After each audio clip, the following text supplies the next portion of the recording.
I think it's pretty safe to say that if you just look hard enough, that it's pretty evident that the Midnight Suns will be a factor in the MCU moving forward. But like everything else in the MCU, it seems to be taking forever to actually get to the formation of the team, so I figured I would answer your guys' question that I've seen brought up frequently. What is the next step in establishing the Midnight Suns?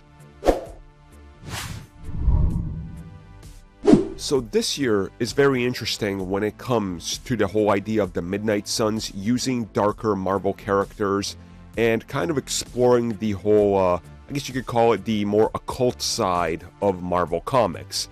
Not only when it relates to the MCU, but also outside of it with the likes of Morbius, which of course is a Sony-produced film based on Morbius the Living Vampire. But Marvel Studios, of course, has Moon Knight, which is very closely tied to the darker side of Marvel Comics and also has relations to the Darkhold. But along with that, we also got Doctor Strange in the Multiverse of Madness, which of course, again, touches upon the Darkhold and will be using those thematic through lines that we saw start to get built up and established in WandaVision. By all accounts, by the end of the year, we will be getting the Werewolf by Night mini / special / one shot or whatever they end up calling it on Disney+, which will of course introduce us to the Werewolf by Night, which in association with Moon Knight, they kind of go hand in hand if you just look back at the comics. That of course being another member of the Midnight Suns. And this year, of course, also brings us the Midnight Suns video game. So you could tell that there's this sort of synergistic approach that Marvel likes to make with all of their products.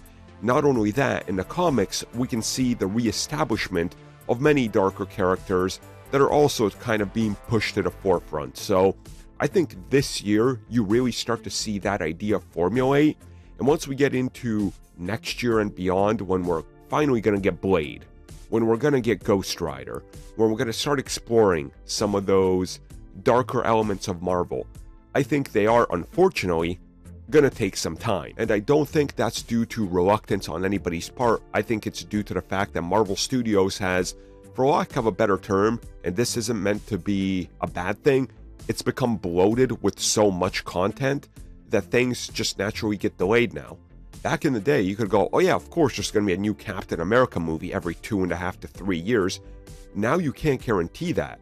And you can't guarantee it now because there's 15 other projects that are currently in development, which is why projects are taking 3, 4, 5, 6 years to get sequels out because there's just not enough time. So I think they are eventually, by the end of this year, going to have the basics down, but it's going to take another couple years to get to the proper Midnight Suns team up, and I think you honestly get that once Blade is officially out.